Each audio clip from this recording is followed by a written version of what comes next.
Sam, do you want to say good evening?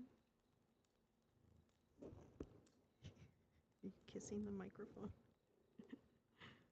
Oh, you're very good at that. You are. You're very good at that, Sam.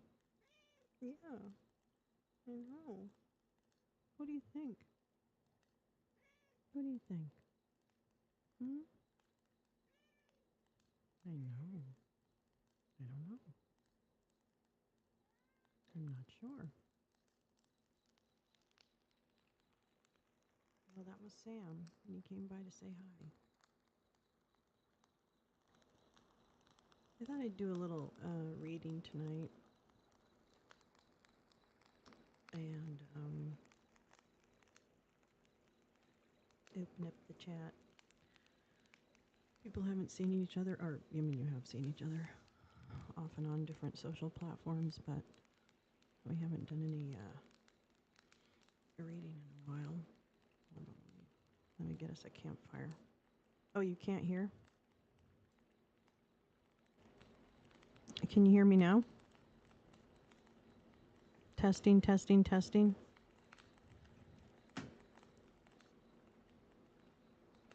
Hold, please.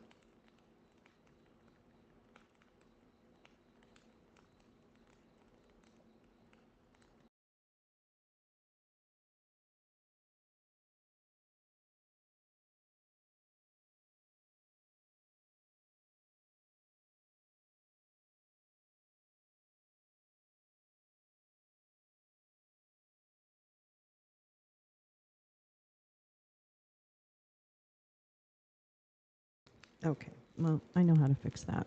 It's to take the stupid little thing I had on the microphone off, I think. Is that a little better? Testing, testing. Uh-oh, sorry. I have to make room for the cat. Come on. Gus, make your move. Make your move. Voice is back for the most part.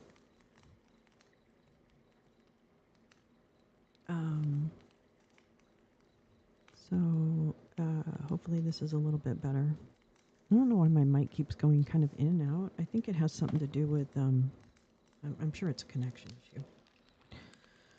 Anyway, it doesn't matter. I gotta move some stuff so the cats can get.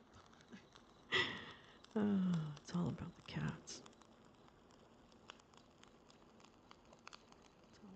Actually, oh, sorry. I was trying to get us a campfire. Hold on. I'm sorry. Let me try and do that. There we go. There we go. There we go. That's much better. Much better. I'm gonna turn its audio off actually, because it's bugging the fuck out of me. Come here, fucker. Oh, so much better. God. Fucking crickets. Fucking crickets in my ear. Fucking crickets. Oh, hello. 3 concurrent viewers. How are you? I hope you had a good day. I hope you had a great day. For a minute, the weather here in Los Angeles was just, well, not for a minute. It was longer than a minute, but it was gorgeous. Totally gorgeous. And big, big puffy clouds and a little bit of rain and not thunder, but, big thunder cloudy type stuff. Yeah, enjoy that Sunday until the very end. I agree. I agree, Lee. How are you? It's good to see you. Good to see you.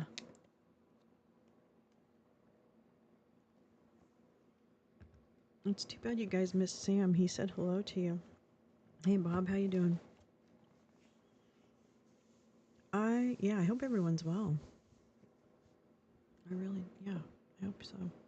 That's great. Hi, Jen. Hi, Jen. Did people do things like Easter egg hunts and stuff like that? Did you guys have time to do like Easter egg and see kids get excited? I do love that. I've always loved that. When kids get really excited about like Easter morning or Hanukkah or Christmas morning or whatever it is that they're looking forward to, summer vacation. I really enjoy, it's just so great to have that level of joy in your life. So I just think it's great. I love it when kids are just like unbelievably happy. You know what I mean? That like completely carefree moment, which of course isn't always carefree, but for the most part, there's a lot more exuberant moments, shall we say. That's good. I'm glad. I hope everyone had pretty good weather. I talked to my family today, and I have one sibling in New England, and they've been having a tough ice storm type thing. And I guess they're going to have some more weather come in this week. I guess we're going to have weather come in this week. I don't really know. What month is it? March? March is going out like a lion. How would a lion go out? I mean, sometimes a lion might just lay down and go, that's it, I'm done.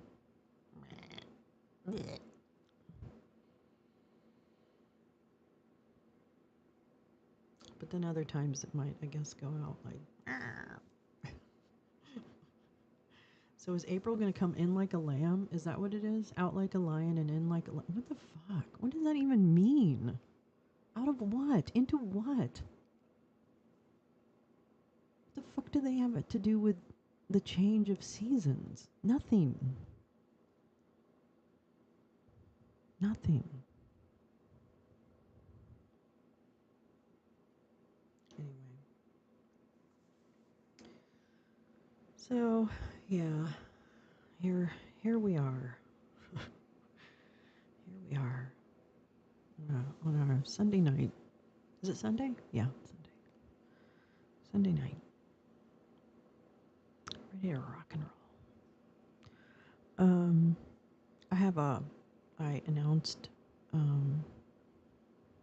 a July 4th launch date of my upcoming podcast called The Con Pod.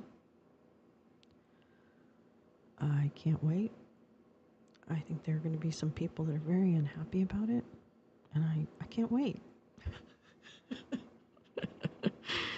Yeah. No, it's not going to. I mean, I have a lot of things to say. Not all to do with everything that happened with me, but just the convoy in general and things like that. Observations. Watched some parades from around the world. Community stuff, neat. Yep. Yeah, I know. The animal's weird, right? Like, I don't really get that. I mean, I'm sure, there's obviously, like, biblical or some kind of, like, fucking Aesop's fables or something like that, right? There's some kind of connection. Some level of connection to that. April Fool's Day. Maybe Trump will get arrested, too. Wouldn't that be great, Jen? Wouldn't it be... I mean, I don't even care who's arrested. I really don't. You could fucking arrest George Papadopoulos. I don't give a shit. I'll take anybody at this point. I'll take any fart in a storm. Because they're certainly not ports. All right, can you move, Augustifer? No. Okay, that's fine. That's much better. Oops. Something say? Yeah. Oh my goodness. Let's see. April Fool's Day. So tomorrow, well, April Fool's Day. Speaking of April Fools, there's a big, big. There's a few Canadians going to their border tomorrow or tonight. I guess they're there tonight. So there'll probably be a little bit of hustle bustle. I know, new podcast. Yeah, I'm excited about it. I have all the outline, and I'm almost finished with some of the scripts, and I want to start recording this month if I can. It's hard. I was hoping I would have people to work on it with, but I just don't trust anyone. I think that's a terrible place to find yourself. But I think maybe it's better that I just do this one on my own. which makes me sad. But that's okay too. It doesn't really matter. Nothing really matters, by the way. Just so you know, birds aren't real. Nothing's real.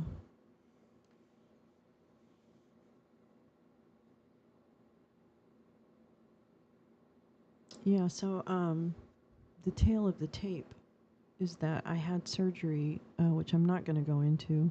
Well, I might eventually, but it doesn't really matter. And it took me a little longer to recuperate, and apparently I bled quite a bit.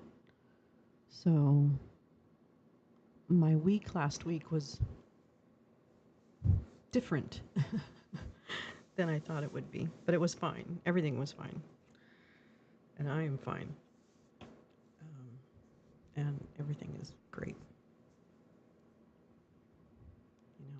I have the circulatory system of a Victorian child. That's all. Nothing, no big deal. No, I'm not. I don't have like whatever that blood disease. What's that blood disease that little Nicholas had, or whatever the fuck his name was? What's that fucking kid's name? Oh my god. Was it Alexander? Who was the little kid that was in? What was he? What are those called? What are those called? Yeah, sounds about par for the time. What are those? Hemophiliac. That's it. I'm not a hemophiliac. I just happen to bleed a lot, I guess. I don't know. Welcome to the horror podcast, I guess.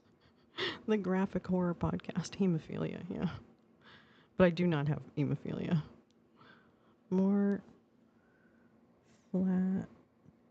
Yeah. Yeah, no, I'm fine. I'm fine. Fine. I've got a great nurse too who manages to work a full-time job and take care of the patient. So I'm pretty lucky. I'm a pretty lucky lady. And I had a great doctor, so it was fine. So yeah, and then I just had some weird, because of the whatever. I don't understand how surgery works, by the way. I'm not a doctor. I don't understand how the body works, pretty much. I mean, I have a basic idea.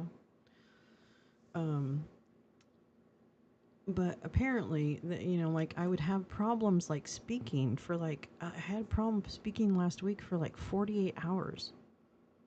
And it was like swelling, that was, in different parts. It's really strange how your body reacts to trauma. Whatever, level of trauma. I'm not talking about, a car accident, but you know what I'm saying.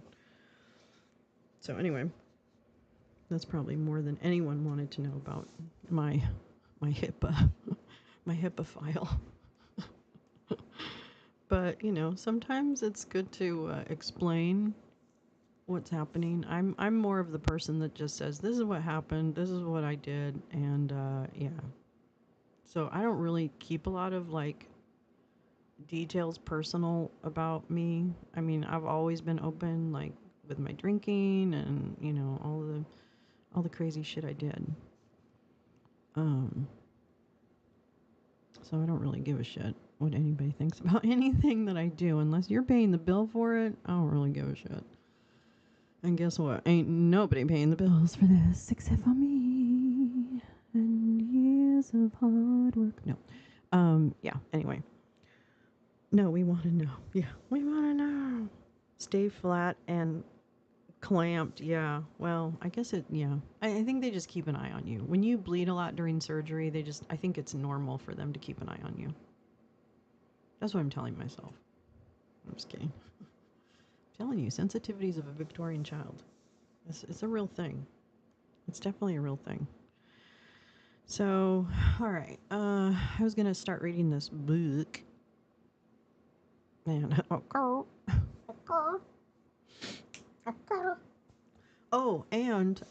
yeah. I've been doing a lot of research on the whole DJ thingy, and I'm pretty set. I got my stuff. I'm pretty set. And I actually am,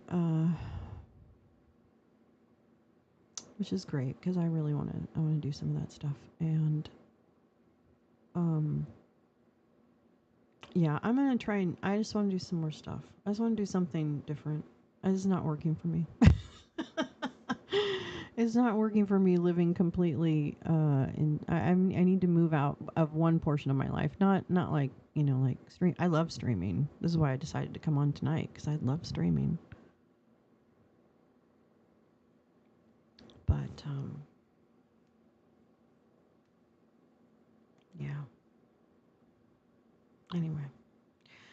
Yeah, I should go ahead and get us figured out with the whole goddamn book thing, right? I'd really like to finish this book so that people have a sense of closure. So that's what I think I shall transition to that and away from Marcus Welby, MD, which again nobody really is really just not necessary. All right, let me. Oops. Oh, nope. Let me see. Does this work if I do this? I don't think it does for some odd reason. Yeah, I wasn't able to. Well, obviously, I wasn't able to sing, so I am start. I mean, my voice is fine, but it's I haven't used it in a while, so I think that's really the only thing. You know. Oh, I hear you. I hear you, child. I hear you, child. Oh crap. Pull up the book. Yeah. Okay. Oops. Oh, damn it. Let's see. Well, actually, let's talk about what happened this week before I get into it, because I don't really feel like getting into it yet. So what happened this week? Well, we got the decision finally from Judge Rowland, the recommendation to the state bar that John Eastman be disbarred. So we'll see what happens with that. I think they have 30 days, or I don't know. They have a little bit of time. So I guess we'll find out what happens with that. The Jeffrey Clark disbarment is delicious because again, it's actually a shorter version of the Eastman with the same motley crew of moth-bitten PhDs from the 70s. And let me tell you, honey, if you got your PhD in the 70s, you're fucking old. Because I'm fucking old. But I was a baby in the 70s. Well, a child. A young child. So, yeah. So, yeah. Anyway. So what else happened last week? Let's see. Let's see. What else happened? Oh, I made a really good connection on the shitter with Mrs. Panstrapon, who is an amazing researcher, OSINT, and particularly interested right now in Garrett Ziegler, who has mercilessly doxed and attacked her over the last few years, as he does with any woman that threatens his freedom, because he is a naughty, naughty little boy. And so I was happy to engage with Mrs. Panstrapon. I don't know if I'm saying that right, so I apologize. She's very smart. So many smart women. There's smart men too. I'm not saying that. There's a ton of smart men. But I'm just always taken wow, there's a lot of women that independently fight and really do a lot of deep research. It's impressive. I don't have a deep knowledge of any of these subjects.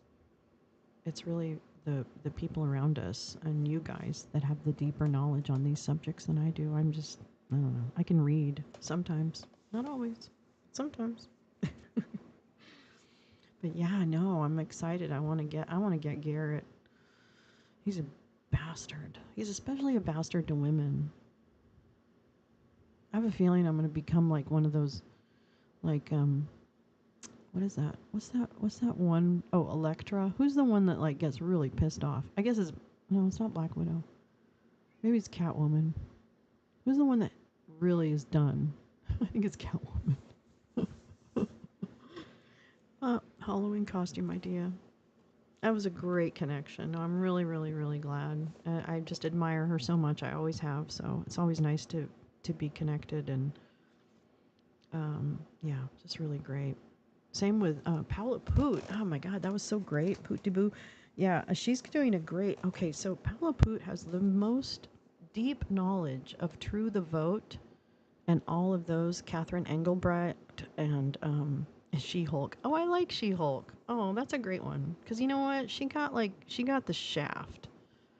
I liked that show in the beginning. I didn't watch it, but I don't watch much program fiction anymore. But that I love She-Hulk. I'm in it. That is kind of me, isn't it? It's not wrong, Bob. You're not wrong. Bob, you're not wrong. Antigone. Yeah, maybe. Maybe. Maybe Antigone. That was a great musical, by the way. If you ever, I don't like musicals very much. I mean, I like to sing, but I don't really love to go and sit in a theater and watch them very much, unless they're like really, really good. And Hadestown is one of the best musicals I've ever seen in my life, and I would highly recommend if you ever have the chance to see Hadestown in person, highly worth it. Speaking of Antigone or Antigone or however you want to say it, which was always my favorite. Let's see. Coming up next week, I know I do have one program scheduled for next week. Maybe two. I think two. But one is, well, on Sunday I'm going to take a drive somewhere to see wildflowers. So Sunday is going to be a driving stream. And we're going to see some whatever super bloom we can see. And then I don't know if it's Monday or Tuesday. It might be Tuesday. Supreme Court is hearing the Fisher v. United States case, which has to do with the charge of disrupting an official act of Congress that has been levied against the J6 defendants. And one defendant got his case to the Supreme Court to claim, and in the link, there's a couple, actually, there's only two, I think. There's two links to background information on the case, so you can take a look at it before we watch them or listen to them do their oral arguments. But this case also, as you know, I'm telling the people that know this already, so I apologize. This has a lot to do, or could have some bearing on on that charge for the higher ups, basically. So anyway, interesting and coming up. And I'm in the drive out will be nice. That'll be nice. Hi, come on, oh come here, and say hi. Oopsie, come on, you can do it. Yeah, yeah. Let's see, anything else happen? Well, we watched the mifepristone case. I don't think, well, no, I guess they don't announce decisions. I can't remember when decision day is released or something like that. I can't remember. I'm sure it takes a long time. Not easy being a judge. It's not easy being a judge. That's right, Bob. Super fucking bloom. Coming at you. Hopefully. I'm doing my research. Thank you to Max Flower, who is my link to the fauna. Oh, flora. Shit. Wrong one. God damn it. I love Max Flower. And I think for almost 3 years, I've been trying to get out and, well, maybe 2 years. I guess it's 2. I guess it's just the second. No, I feel like this is the third time I've tried to get out to Super Bloom, but maybe it's only the second. Not necessarily. So we'll go, I don't know where exactly. I'm scoping out a couple places in terms of where the blooms will be the best. Or you know what I mean. Where there will be blooms. I shouldn't say the best. I'm not that person. I'm not that person. I am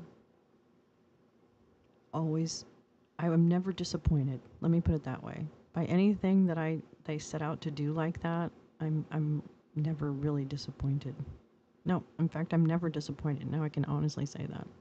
Even when I fail, I've done something. So I feel like I just convince myself that I've accomplished something. Sorry, I didn't mean to pop the microphone. I could probably turn myself down here a little bit. Whoops. Maybe not. All right, let's try that and see if it's a little softer. I don't want to scare anybody. Super blue.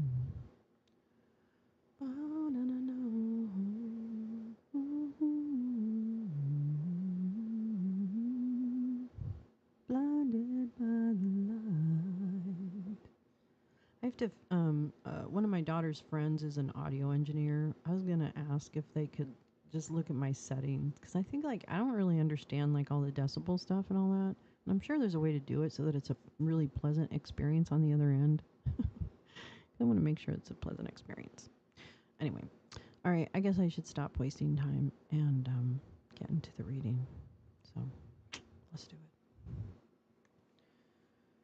So what I'm going to be reading tonight is starting on chapter 19 of Democracy Awakening by historian Heather Cox Richardson. And, don't everybody do this. Oh my God, I'm sorry. Jesus, criminy. Okay, come over here. You get over there, and then you get over there. Okay. All right. Oh, what a great chapter to begin with. Chapter 19 of Democracy Awakening. Settle in. Let go of this day. This day is gratefully done. Very gratefully done.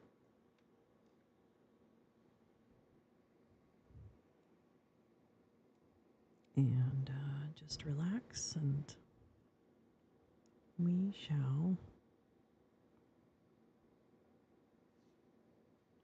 take a trip. Let's see, I can make that a little more. Oops. Sam's going to sit right next to the soundboard so that he can help me push the buttons.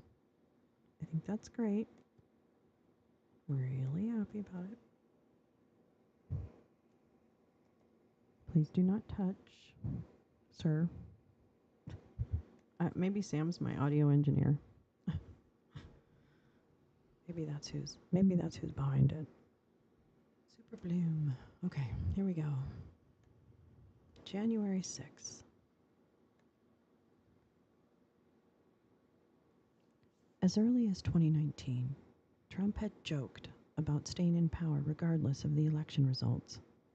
And in summer 2020, as his numbers plummeted, he floated the idea of delaying the election. Republican lawmakers still didn't make a stand against him. But in a sign that he had little faith that Trump would pull off a win, Mitch McConnell pushed through the confirmation of a third right-wing Trump appointee to the Supreme Court, Amy Coney Barrett, on October 31st, when balloting was already underway for the November 3rd election. On that same day, Trump's ally, Steve Bannon, told a private audience that Trump was going to declare that he had won the 2020 election no matter what. Trump knew that the Democratic mail-in ballots would show up in the vote totals later than Republican votes cast on Election Day, creating a red mirage that would be overtaken later by Democratic votes. Trump's going to take advantage of it, Bannon said, by calling the election early and saying that the later votes were somehow illegitimate. That's our strategy. He's going to declare himself the winner, Bannon continued. Here's the thing. After then, Trump never has to go to a voter again.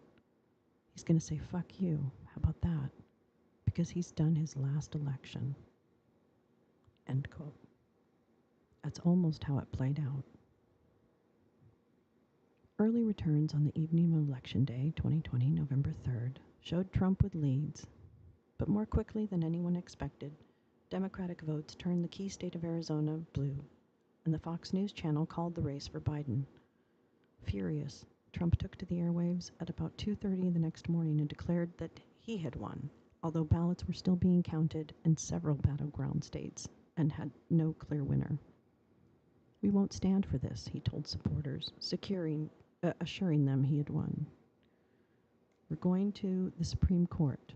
We want all voting to stop. But it didn't, and by the time all the ballots were counted, the election was not close.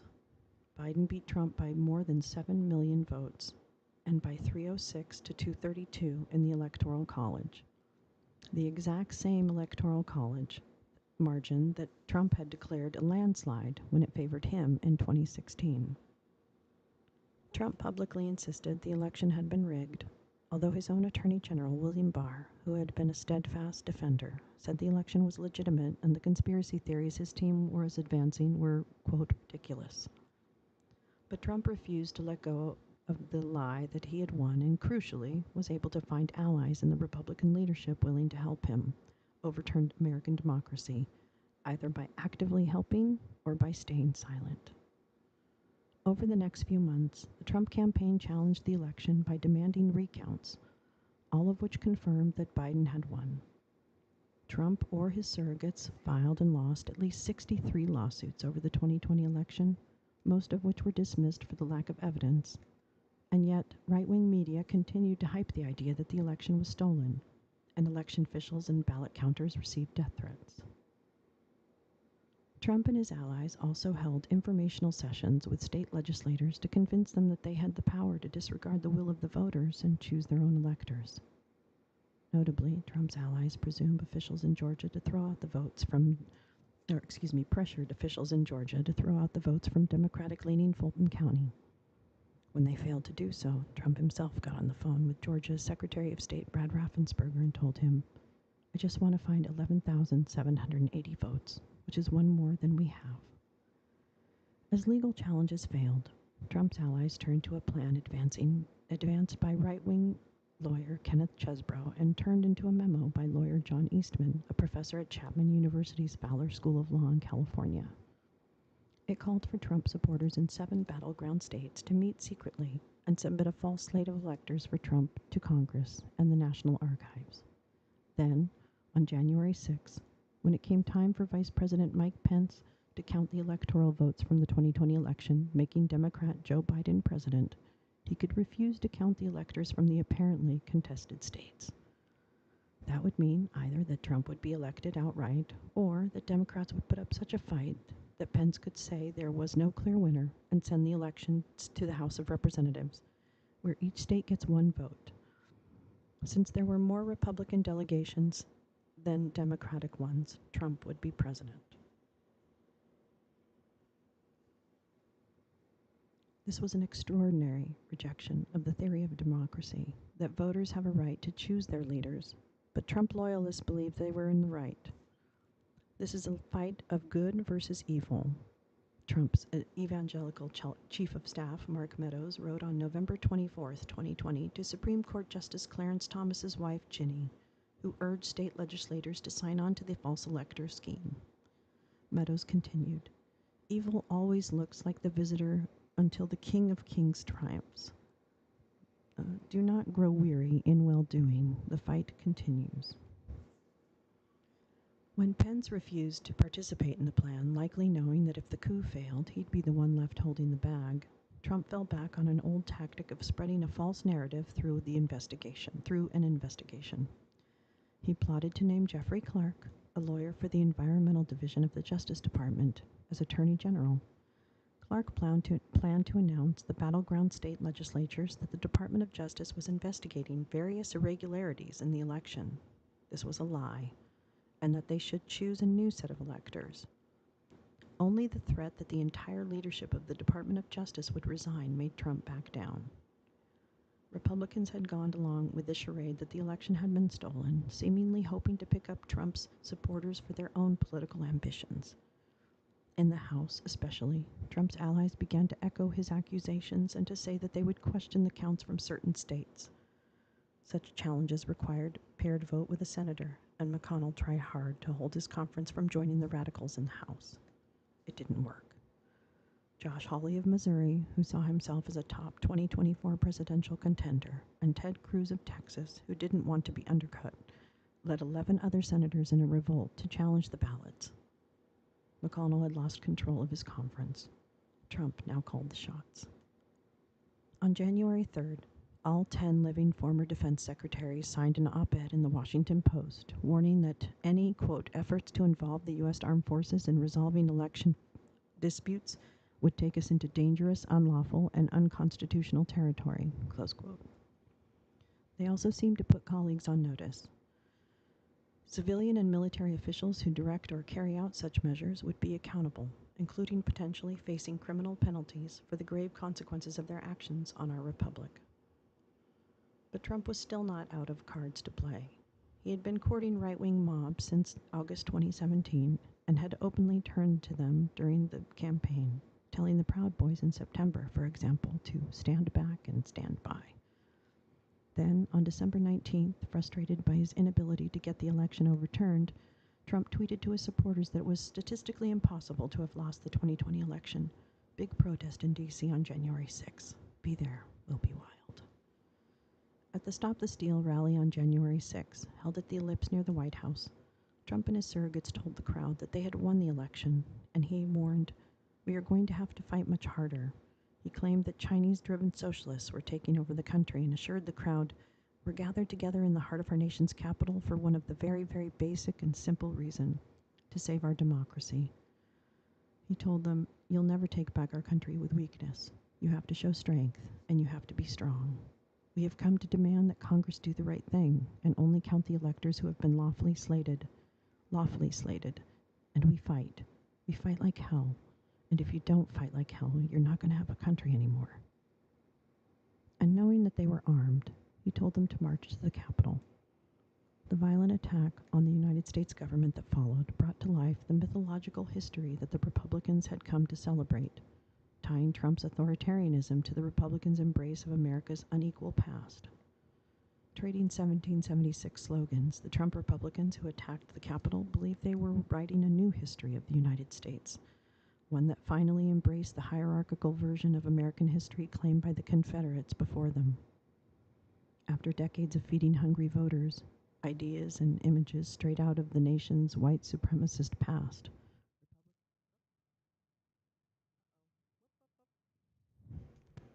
sorry, my mic.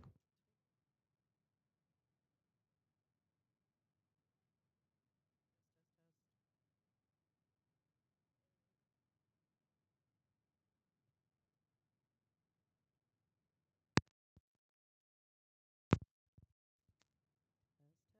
Uh-oh. Why aren't you connected?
Testing, testing, testing, testing, testing,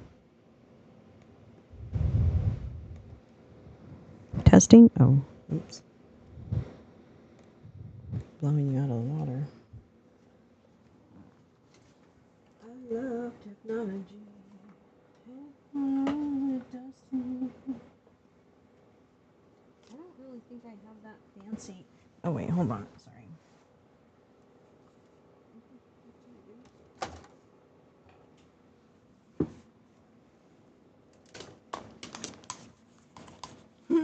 Sorry, everybody.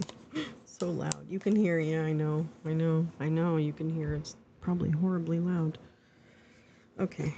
I don't know what happened. Everything's, relatively new, so I'm not sure. I'm sure it's me. User error. Oh, well. That's life. Testing times 4. Oh, man. There's so many tests. Let me tell you about all the tests. Let me tell you. Let me tell you.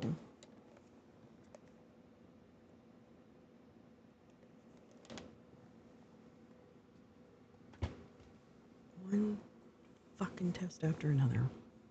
All right, let's get back to it. I think I know where I cut out, so I'll try. Oh, shit. All right. Let's see, where should I start? Oh. Trading 1776 slogans. Trump Republicans who attacked the Capitol believed they were writing a new history of the United States, one that finally embraced the hierarchical version. Hold on.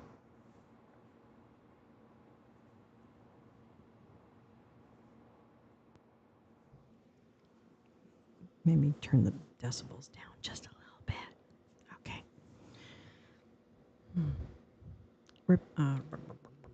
Okay. Oops. Wait. We did that. Okay. Wait. One of the riders accomplished what Southern troops of the 1860s had never been able to. He carried the Confederate battle flag into the United States Capitol.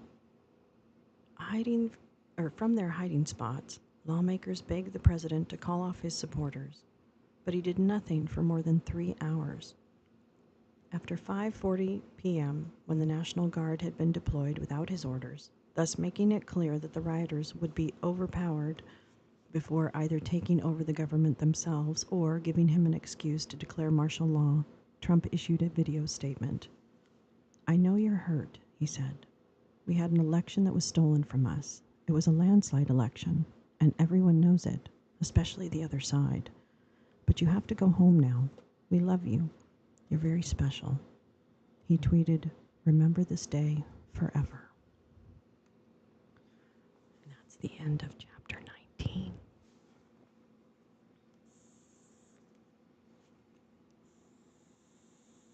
Okay.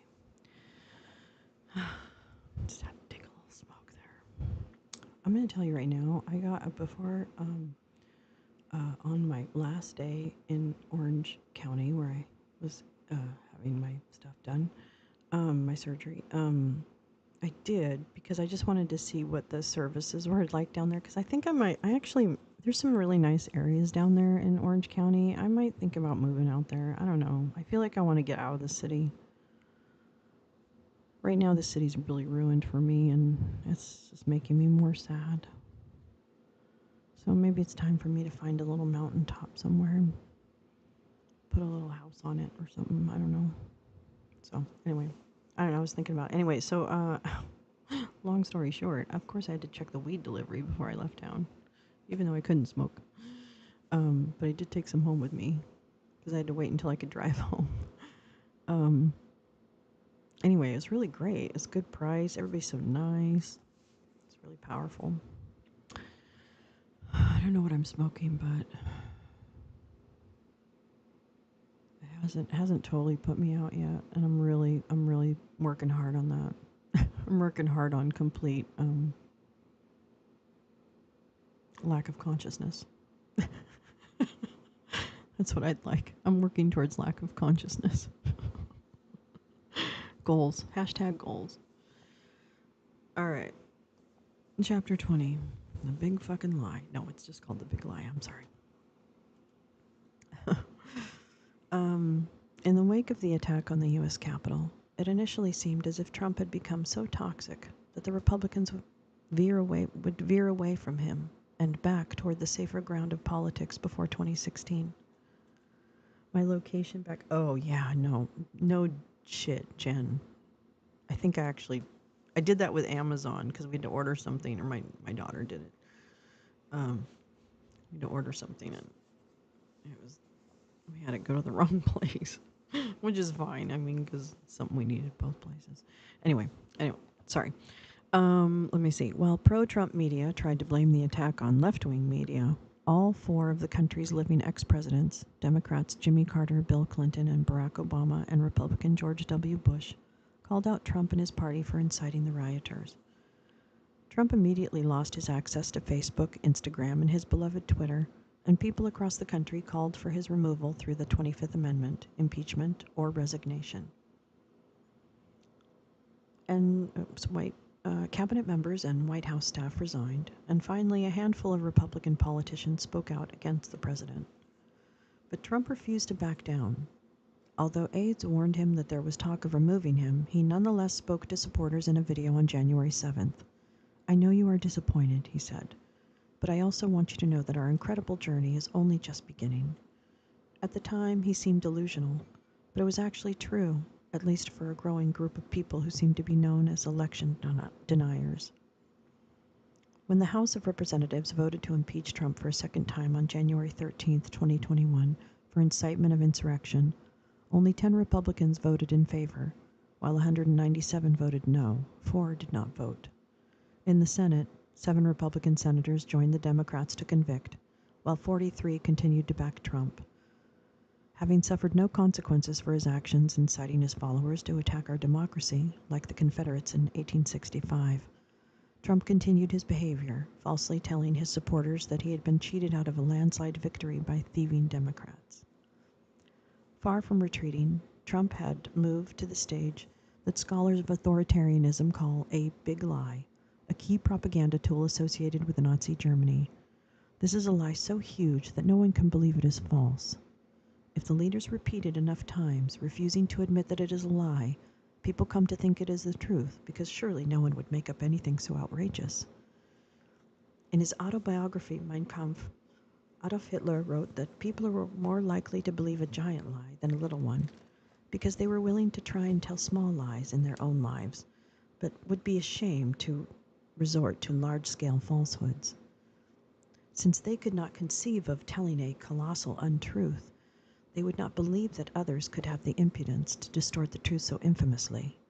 He went on, "Even though the facts which prove this to be so may be brought clearly to their minds, they will still doubt and waver and will continue to think that there may be some other explanation." The U.S. Office of Strategic Services had picked up on Hitler's manipulation of his followers when it described Hitler's psychological profile. It said, "His primary rules were never allow the public to cool off, never admit a fault or wrong, never concede that there may be some good in your enemy, never leave room for alternatives, never accept blame, concentrate on one enemy at a time and blame him for everything that goes wrong. People will believe a big lie sooner than a little one, and if you repeat it frequently enough, people will sooner or later believe it." Parroting the lie became a loyalty pledge, even if, especially if, you don't actually believe it. Big lies are springboards for authoritarians. They enable a leader, to convince followers that they were unfairly cheated of power by those the leader demonizes. In the U.S., the power of Trump's big lie to rally supporters meant that the Republican Party gradually purged those members who continued to stand against him, and leaders consistently refused to acknowledge that Biden had won the election. Election denier became a political identity, and going into Biden's presidency, most Republicans simply affirmed that he was the current president. The belief that Democrats cheated in the election translated into an insistence that the electoral system be strengthened to keep Democratic voters, especially black voters, from the polls. Must be strengthened to keep Democrats. Okay, I don't understand. In 2021, 19 Republican-dominated states changed their election laws to make it harder to vote. Some of them also took the ability to certify the votes away from nonpartisan officers and gave it to partisan boards. The big lie permitted the final destruction of the liberal consensus, focusing first on the right to vote itself. As Senate Minority Leader Mitch McConnell had used the filibuster to guarantee that the Democrats couldn't protect voting rights and the partisan gerrymander, stop dark money from pouring into elections, or restore the 1965 Voting Rights Act. But the big lie meant the Republicans could skew the mechanics of the electoral system even further. Trump supporters began to talk up a fringe constitutional theory called the independent state legislator doctrine, arguing that state legislatures alone could choose presidential electors without regard to state constitutions, courts, or governors. This doctrine would enable a Republican legislature to write whatever rules for voting it wished, cutting Democrats out of the vote altogether. Had this doctrine been in place for the 2020 election, Trump would have won. Indeed, Republicans called for exactly what those backing the destruction of the liberal consensus had advocated since 1937. They wanted to destroy the power of the national government and throw government back to the states. Furious at federal government organizations that thwarted Trump, including the FBI and the Centers for Disease Control and Prevention, Trump Republicans called for disbanding them. In 2022, extremist chair of the Arizona State Republican Party, Kari Lake, announced, "We're going to push back with our states' rights. We're sovereign states. We are not serfs of the federal government." The Supreme Court, stacked with originalists after years of Republican appointments, turned hard right during the Trump years with McConnell's help. It bolstered the states' rights advocates. Rather than preserving established law, as American courts had always prioritized, it repeatedly threw out precedent and emphasized that the states, rather than the federal government, should determine the laws under which we live. That restriction on federal authority had immediate consequences for equal rights. Refusing to intrude on state sovereignty on June 24, 2022, the 6 radicals on the court overturned the 1973 Roe v. Wade decision that had legalized abortion. They argued that the right to determine abortion rights must be returned to the people's elected representatives at the state level, even as states were restricting the right to vote. For the first time in our history, the court explicitly refused to recognize an established constitutional right. In the Dobbs v. Jackson Women's Health Organization decision, the court took a look at the position that the 14th Amendment did not give the federal government the power to protect certain civil rights. This brought into question the right to use contraception and the rights to interracial and gay marriage, all protected under the same legal argument as abortion. So Democrats out to protect those rights through federal legislation.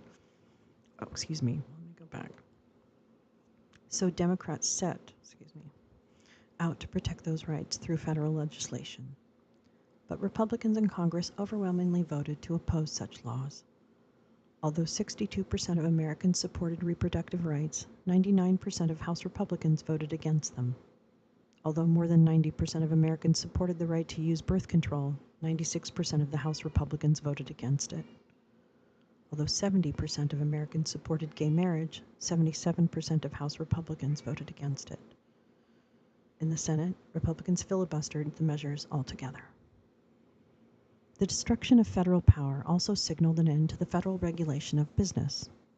On June 30th, 2022, the Supreme Court overturned a legal concept that had been in place since the 1930s. In West Virginia versus Environmental Protection Agency, it embraced what became known as the major questions theory of non-delegation doctrine. This theory said that Congress cannot delegate, quote, major questions to the executive branch. Because most of the agencies that enforce business regulations are housed in that branch and have been since George Washington's term, the decision suggested that the government regulation at the heart of a liberal consensus could become virtually impossible. Hi, Cash. Trump's right-wing extremists threw power to the states, where gerrymandering had put in extremists in control.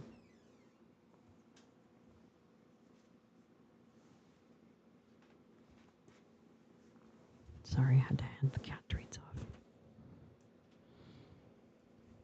State houses passed draconian abortion laws, passed extreme gun laws, and wrote laws prohibiting public school teachers from teaching divisive concepts. But this state-based system did not mean that voters in the states could do it as they wished. Instead, the right-wing mythological reading of history created a loophole that permitted the federal government to act, so long as the Supreme Court justices believed that those actions reflected the early history of the country. The The Constitution does not protect the right to abortion because it does not mention that right, Justice Samuel Alito wrote in the Dobbs decision. But the court actually can protect rights not mentioned in the Constitution so long as they are, quote, deeply rooted in this nation's history and tradition, and implicit in the concept of ordered liberty. The court then struck down a New York state law restricting the concealed carry of guns on the grounds that history suggested such a restriction was unconstitutional. But in fact, in both the Dobbs decision and the New York State Rifle and Pistol Association, Inc. v. Bruin, the court used stunningly bad history, if it could be called history at all. Abortion was, in fact, deeply rooted in this nation's history, not only in the far past, but also in the past 49 years, and individual gun rights were not part of our early history. Thus, the court imposed on the nation a so-called originalism that had returned power to the states, leaving the door open for state lawmakers to get rid of business regulation and gut civil rights. But its originalism also left the door open for the federal government to impose laws on the states that are popular only with an extremist minority, exactly contrary to what the framers tried to write into our Constitution. In its imposition of minority rule, first by insisting on states' rights and then by demanding federal protection of laws it wanted, the Republican Party echoed the Southern Democrats before the Civil War. Like today's Republicans, as Southern enslavers lost support, they entrenched themselves in the states, then took over the machinery of the federal government and then the Supreme Court. The court then agreed that the center of democracy was in the states, no matter how undemocratic state legislation was. Regardless of who was in the White House, and with the help of the language of authoritarianism and the use of mythological history, the MAGA Republicans appeared to be on track to accomplish what the Confederates could not: the rejection of the Declaration of Independence and its replacement with a hierarchical vision of the Confederates. That is the end of part 2 and the end of chapter 20. Take a little beverage.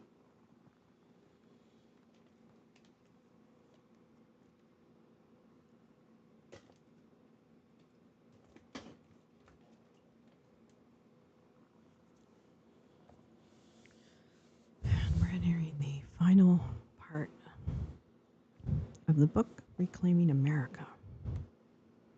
Hopefully this is more uplifting. All right, chapter 21. Today's crisis in democracy has brought us back to the same question that haunted the founders. Are the principles on which this nation was founded viable? Is it really possible to create a country in which everyone is equal before the law and entitled to have a say in their government? Or are some people better than others and thus have the right and the duty to rule? In 1776, the founders threw off the European tradition dictating that some men were better than others. They declared as self-evident the truths that all men are created equal and that governments are legitimate only if they rely not on dynasty or religion, but on the consent of the governed.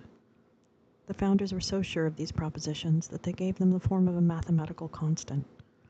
They were rebelling against not just one king, but against all kings, and standing firm on the idea that men had a right to determine their own fates. For all that the congressmen meeting in Philadelphia got around the sticky little problem of black and indigenous enslavement by defining men as white men, and for all that it never crossed their minds that women might also have rights. The Declaration of Independence was an astonishingly radical document. In a world that had been dominated by a small class of rich men for so long that most people simply accepted that they should be forever tied to their status at birth, a group of upstart legislators on the edge of a continent declared that no man was born better than any other, and that every man had a right to choose the government under which he lived. It is impossible to overstate the intellectual daring required to institute a new form of government. The founders' courage was physical, too. They were not exaggerating when they pledged to one another our lives, our fortunes, and our sacred honor. If their bid to win independence failed, their names at the foot of the Declaration of Independence were the signatures to their own death warrants. Benjamin Franklin meant it when he said that if they did not hang together, they would hang separately. And yet, the same men who put their lives on the line to establish that all men are created equal literally owned other human beings. It considered indigenous people, quote, savages and women subordinate to men by definition. Neither black men nor Indians nor women fell into their definition of people who were equal or who needed to consent to the government under which they lived. Indeed, it was by removing those people from the definition of the body politic that the founders were able to imagine political equality. If all but a small number of white men were excluded from participating in government, then it wasn't much of a stretch to see all men as having similar interests and as being able to work together to govern themselves. Equality, then, depended on inequality. So was the whole concept of American democracy a sham from the start? In August 2019, the New York Times Magazine launched a project that suggested it was. Spearheaded by journalist Nicole Hannah-Jones, the project discarded the date of 1776 for the nation's founding and replaced it with 1619, the date of the first landing of 20 to 30 enslaved Africans at the English colony of Virginia. It placed race, Black Americans, and enslavement at the very center of the story we tell ourselves about who we are as a country. Its authors argued that the landing of the black slaves, traded for supplies by the pirates who had stolen them from another ship, marked the country's very origin because it inaugurated a barbaric system of chattel slavery that would last for the next 250 years.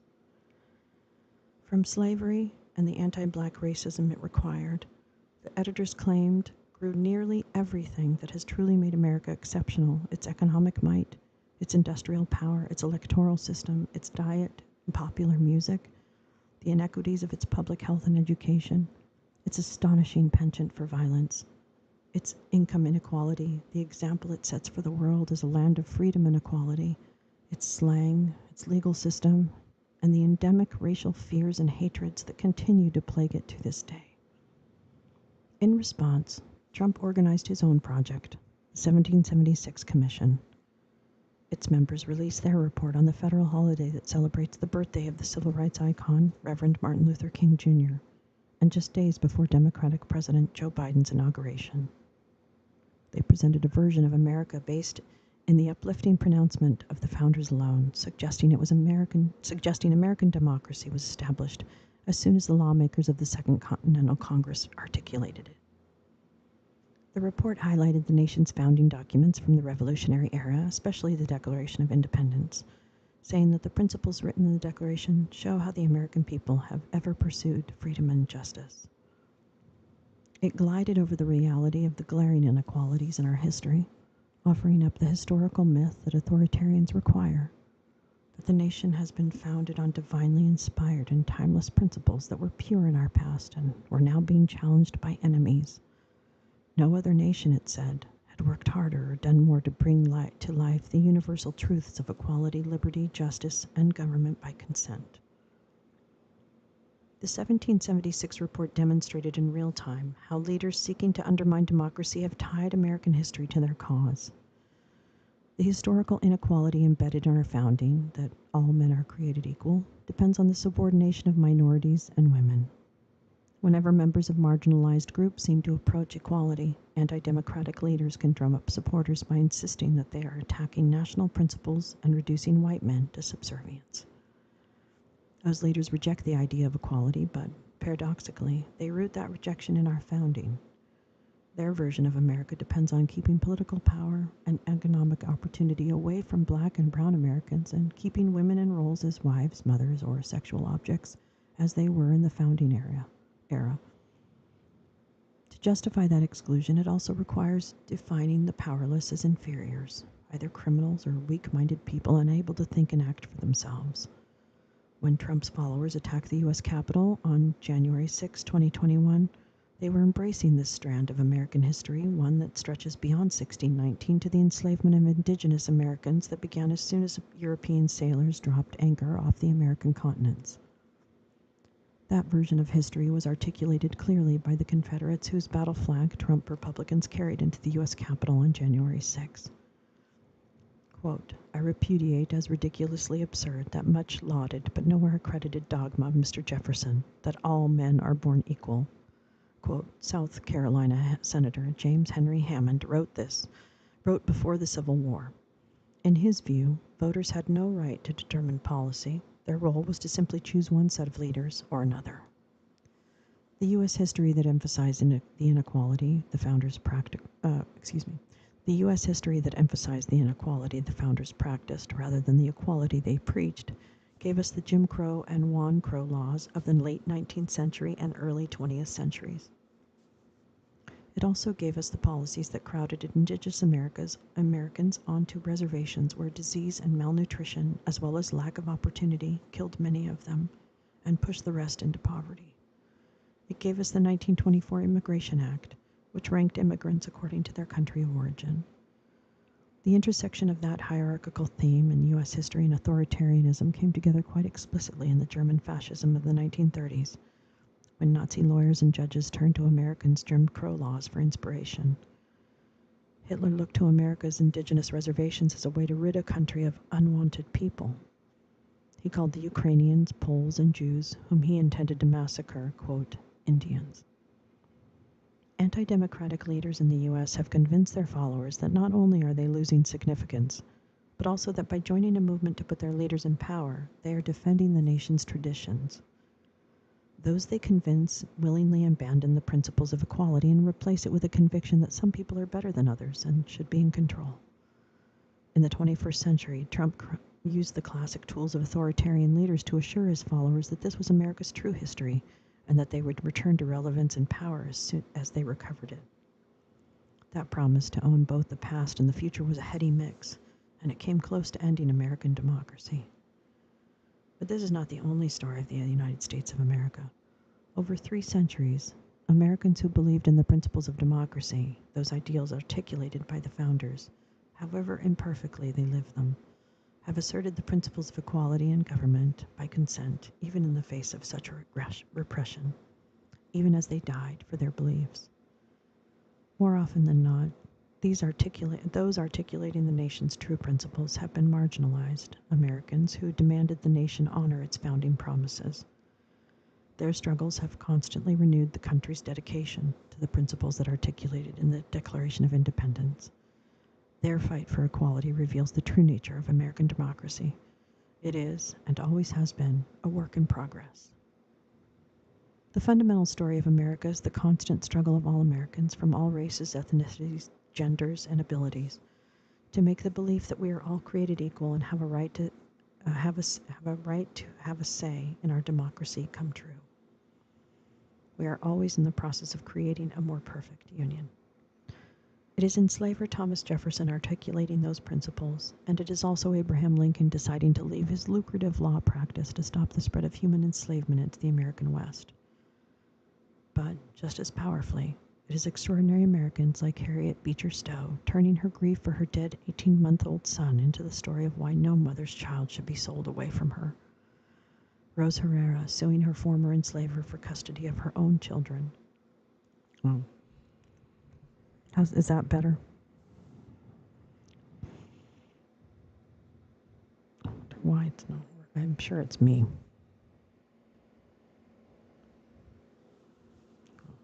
I must be hitting like a chord or something. Sorry. Rose Herrera suing her former enslaver for custody of her own children. Julia Ward Howe for demanding the right to vote so her abusive husband could not control her life any longer. Sitting Bull defending the right of the Lakota to practice their own new religion, even if he did not believe in it. Samsung Bo telling the New York Sun that he was insulted by their request for money to build a pedestal for the Statue of Liberty when 3 years before the country had excluded people like him. Dr. Hector Garcia realizing that Mexican Americans needed to be able to vote in order to protect themselves. Edward Roberts claiming the right to get an education despite his physical paralysis.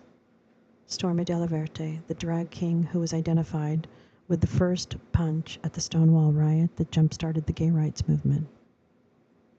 Our history is former sharecropper Fannie Lou Hamer, continuing to organize black Mississippi voters to have a say in our democracy even after Mississippi police officers beat her nearly to death because, as she said, the only thing they could do was kill me.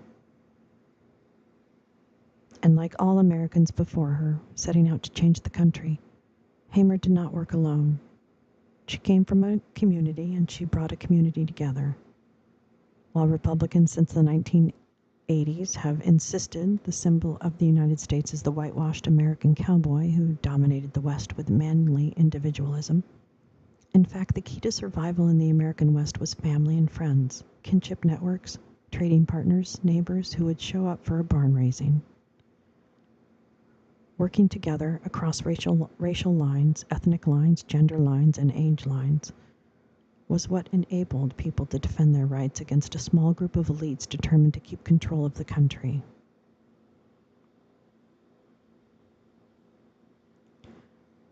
So is it possible to create a nation in which every person, from all our many backgrounds, is truly equal before the law and entitled to a voice in our government?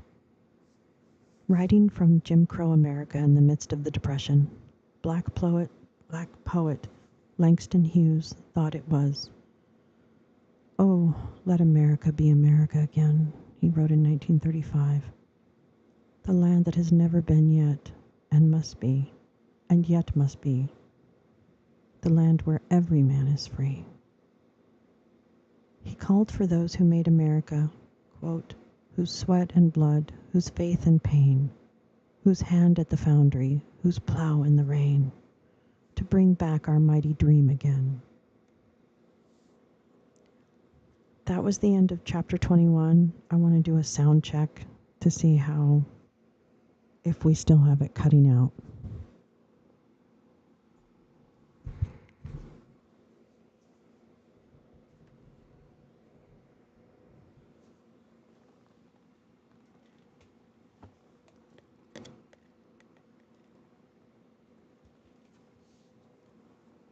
And I won't blame you if you leave, if it's annoying.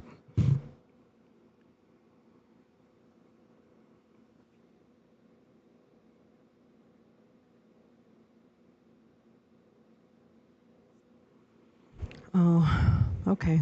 Maybe I should stop. I feel like the universe is trying to tell me something. I guess I better start listening.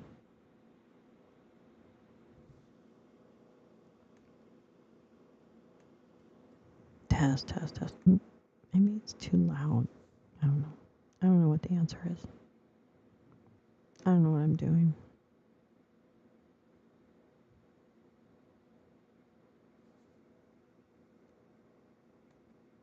Let's see what the...